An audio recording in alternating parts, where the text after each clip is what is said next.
Howdy doody, my dudes. This is a video I'm going to talk about the trifecta of classic movies.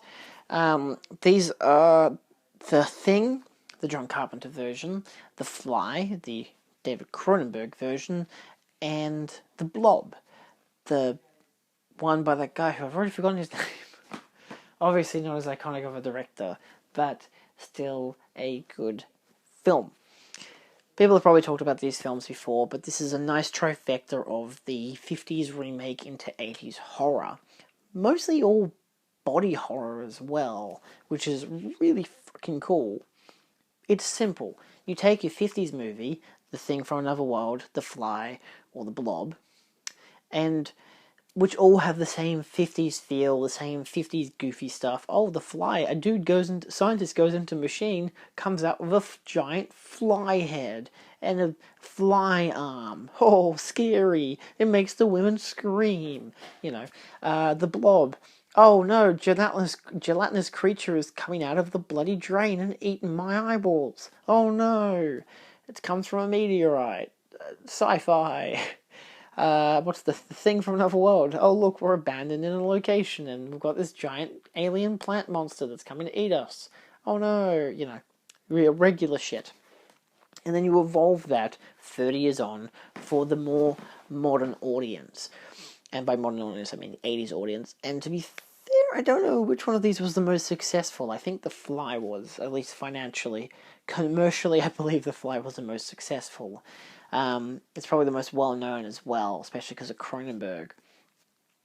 But let's take that one for example.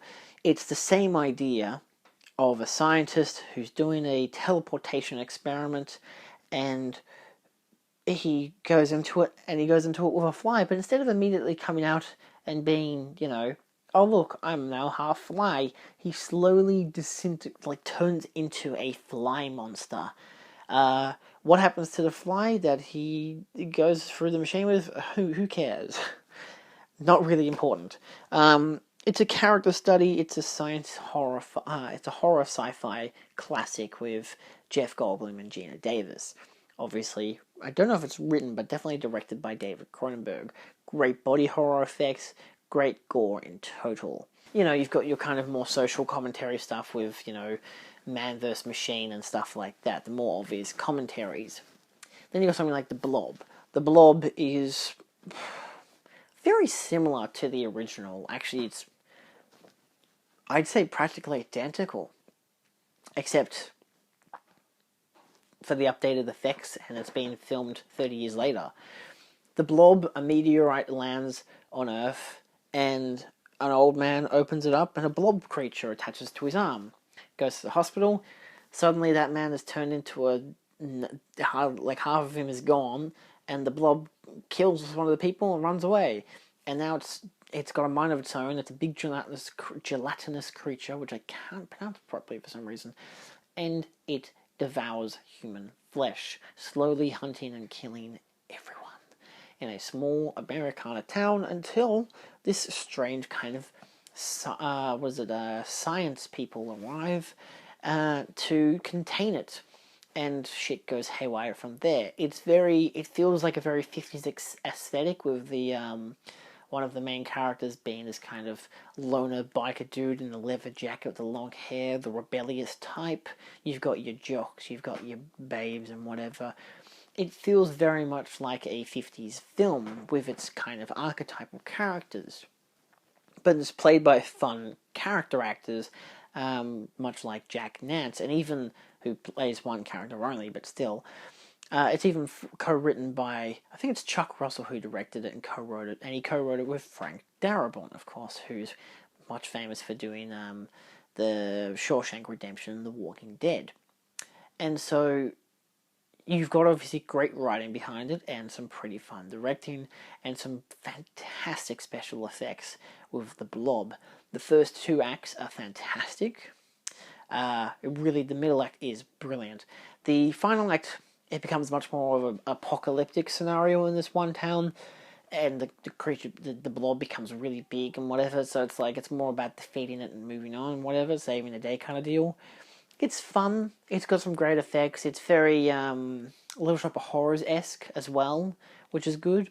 Obviously, one of the people who did the practical effects on the Blob did the same effects in Little Shop of Horrors. I watched the behind the scenes thing, and the guy was talking about who they were hiring, and they were hiring a lot of people who were very good at doing low budget films with that kind of effect. I think maybe The Fly actually had the biggest budget of all these films, more commercially viable as well. And of course, you have The Thing, John Carpenter's classic. Some people argue it to be his best film, unless you consider Halloween to be his best. I think The Thing is his best. It's a masterpiece of isolated horror, where a crew of very minimal people, 10 to 15 guys in this Antarctic base, have a visitor who happens to be a wolf who has been chased by people, and it turns out to be a shape-shifting alien. Great use of body horror, use of silence and tension, a beautiful score by Ennio Morricone. It is just superbly directed, and it has some great characters and character actors again, much like you've got Kurt Russell in your lead, you've got Keith David. It's great. This is an interesting piece, because especially given how now we're in this age of, for the whole 2010 to 2020, was a lot of, taking properties from the 80s, or making properties that seemed very, nostalgic for the 80s aesthetic of the movies 80s, not the real life 80s. And it's pretty fun how boring that got really quickly with Stranger Things and fuck all those movies. God damn. Nevertheless, this trilogy of The Thing, The Blob, and The Fly have enough difference to them. They take 50s sci-fi ideas and update them to make them more unique. The Fly and, well, pretty much they all stick by the same idea of, people isolated in a cabin, fight off alien monster. Scientist turns into fly, and blob creature attacks small American village. You take the simple ideas of that and translate it differently. Alien monster turns out to be a shapeshifter, so anyone could be the monster. The Fly is Jeff Goldblum, so he's sexy, but he's also horrifying. And the Blob, it's just the Blob. It's the same fucking movie, except it's better. All three of them have updated special effects, so they look fucking fantastic with their practical effects, the body horror, everything about it is fucking great. The sound effects, the music, it's all good shit. The only one I think that lacks a bit is probably the Blob, because its latter half has a lot of it's got stop motion, which is still good, but it has a lot of rear screen projecting and stuff like that, which isn't as perfect. It feels kind of 50s-ish, but it's but the rest of the movies felt very 80s in terms of how it's been made with its effects. It feels like a 50s film, yes, but without the restrictions of the MPAA, and that wasn't around then. The film boards and stuff like that. Well, obviously, The Blob and The Thing bombed quite heavily at the box offices, hardly getting back anything of what they made. For John Carpenter, this was a regular thing, Halloween did in Major League stuff, but The Fog wasn't as well, didn't do as well. In The Thing was quite heavily panned, but became a cult classic. The Blob wasn't so well critically received either. Most people it's definitely terrifying, but it's more or less the critics didn't care much for it, but word of mouth spread and it became a cult classic. Didn't get its money back, but has definitely been regarded quite highly since it's released. Not as well heard of again, probably because of such the obscure idea. A giant gelatinous blob kills people. And you think that that's dumb and goofy as hell. You watch the 50s one, it is dumb and goofy as hell. But you watch the remake, and it's fucking terrifying. That creature is ridiculously terrifying. There's a woman who gets trapped in a phone booth. She's trying to call the police, but then the phone line gets disconnected. She looks around, realizes that the blob is on top of and slowly oozing down the phone booth, and she can't escape. And so it just covers the whole thing, tries to pressure it in, and then suddenly, wham, it just comes in, smashes through all the doors, and just collects her in one gollop. And it's such a well-done shot. There's so many scenes like that are genuinely terrifying. I'm aha. The second character death, who is played by a classic Hitchcock theme, kill off the main character within the first half an hour. It's great. And just his death is so horrifying because you genuinely care for this character. And then it's like literally the whole, anyone could die. And a lot of people who you expect to have big character arcs for the film die. And it's dreadful. That's probably by the end of the film, at least you have your main two characters who you still care about. But it teeters off just a bit at the end. But luckily it's only like a 90-minute film, so it's really easy to get through. And it becomes more apocalyptic as the film goes on, of course. There's a lot more government conspiracy stuff, a lot more of that kind of deal to it. The original one is, it's a humanoid plant creature that feasts on human blood to grow and stay alive. If you cut off its limb, it can use the human blood to grow another body, pretty much. So, well, they don't go to that level, but they establish it that that's a possibility. So, it's an alien species that uses human blood to live. So, that's unique enough in and of itself. It's still kind of the cheesy stuff, because it's a Howard Hawks film. A lot of quick dialogue. People literally start just talking over each other as if they just want to get the scene done as quickly as possible, which can be a bit of a hazard for the film. If it had a bit more, like 10 more minutes to breathe so people could talk at a fucking rational pace, then yeah, maybe it would have been fine. You got your, cheesy romance, you've got your 50s scientist dude, you got your cameraman, whatever, the news reporter dude who has to get the story. And the monster is literally just a dude in kind of a big flame retardant suit because they end up throwing gasoline on him and lighting him on fire several times. So it's pretty fun. And a unique way to kill the villain, which I won't reveal or spoil in this case, despite it being a 60-year-old film. Came out in 1951. Nevertheless, fun. Cheesy, but fun. And of course, its remake, the John Carpenter classic, is just... It's brutal. It's, again, slow-paced, terrifying. You don't know who could be the thing. The thing turns into... It's body horror at the most random times. The defibrillator scene, even its quote-unquote final presentation, that at the very end of the film, like, there are so many different variations and forms for the thing to take. The fact that it starts off as a wolf, as an animal, as a dog, and then evolves from there, it just has this great practical nature to it that is just incredible. There's not really much for me to say about the thing that hasn't already been said, so if you haven't seen it, watch it. Then, of course, you've got The Fly. The Fly, the original one, has Vincent Price, so it's already a classic mad scientist movie, because he's a mad scientist who turns into a giant fly. But he comes out of a machine, after teleporting, and he's gone in with a fly by accident. I think the fly was in the other end, so it teleported the matter, so it crossed it over, or he went into the pod and it came in with him, and then it teleported them both. I can't remember which way around it went, because I've watched the Simpsons one more recently, which kind of confused me. Anyway, and it's just the same thing. His head is a fly head, his arm is a fly arm, and it's a horrifying thing, and they end up having to kill it. It's the same kind. It's a much slower, boring movie than you'd think, but it's fun because it got goofy effects. It's kind of like the Blob. The Blob is the same kind of deal. It's the original one, but the Blob is it's fun to see that little gelatinous blob going after people. It's great. The Fly isn't as horror. The horror comes from mostly the fact that it's a giant fly person. And then even at the end, it's like, the rest of Vincent Price, yeah, his head is on a fly and it's in a spider's web. So it's like, oh no.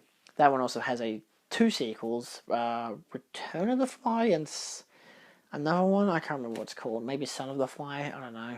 They're not great. I think Vincent Price is in the second one, though, which I don't understand.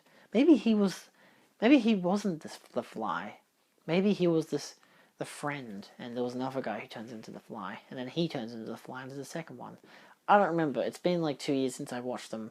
They're memorable enough for those key scenes, but outside of that, they're kind of a bit tame and kind of lame, but it's fun to watch them at least once, So of the three of the original classics, I guess I should probably talk about the modern version of Fly. I don't know, there's not really much to say about it. It's got much better body horror, which I've said countless times.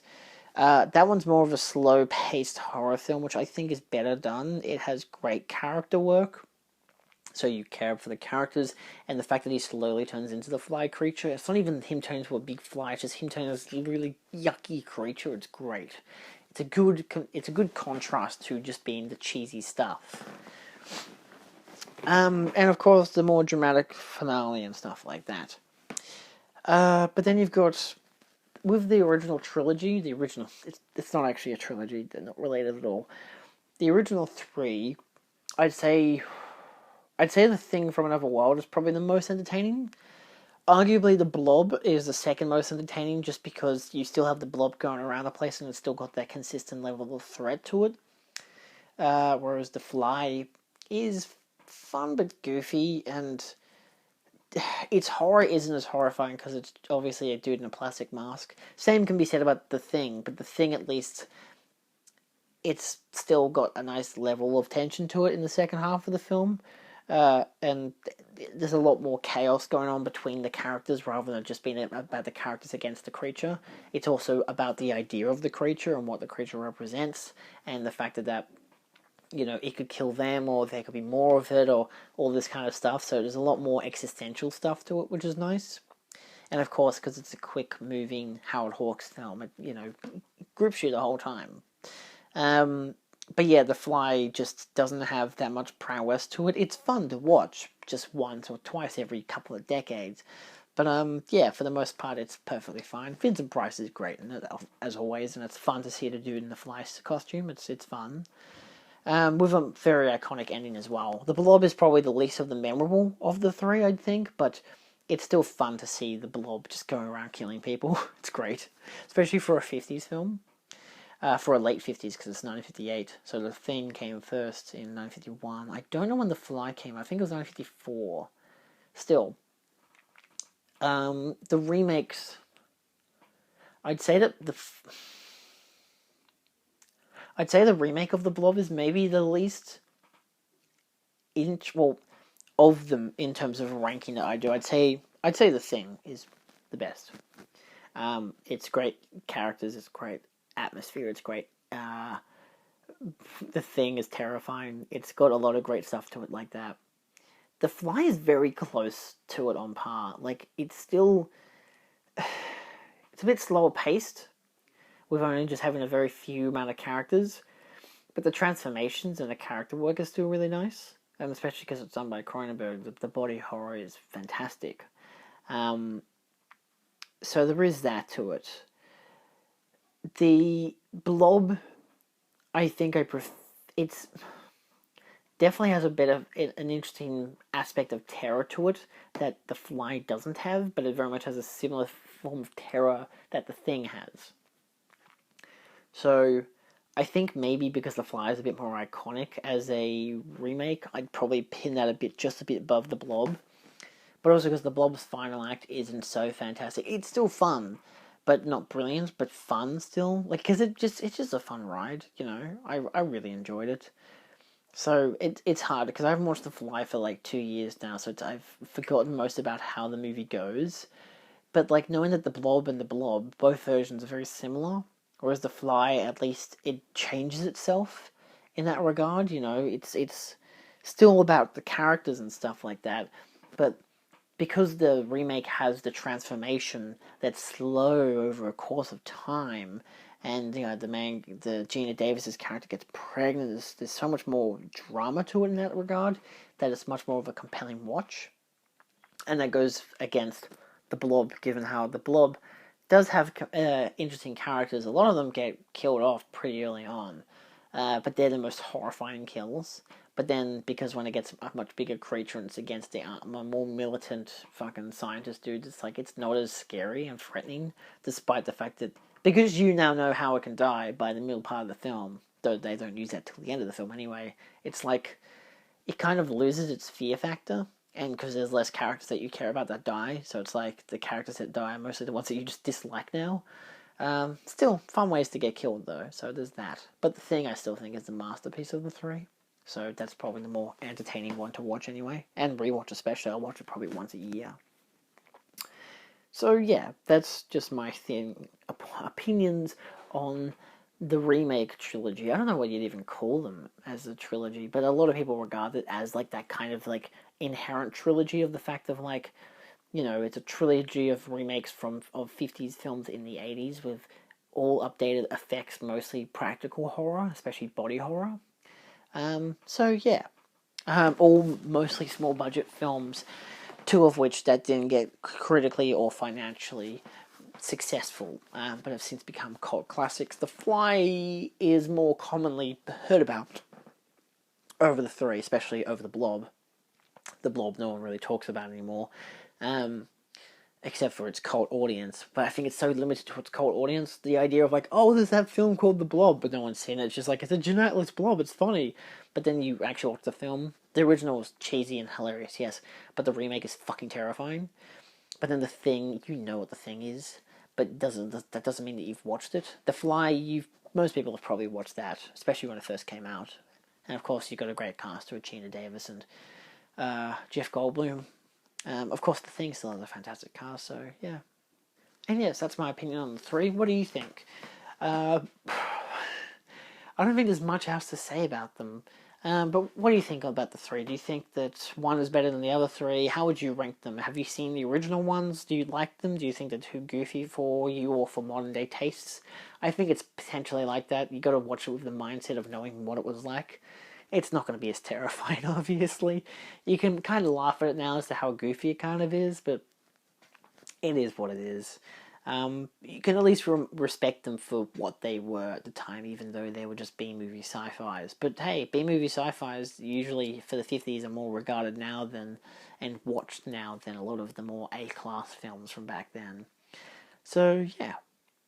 Outside of that, thank you so much for watching. If you've enjoyed this video, feel free to like, share, and subscribe for more. I have done a video talking about The Thing set and my stuff like that. But yeah, I'll just link videos up the top there, and I'll see you next time.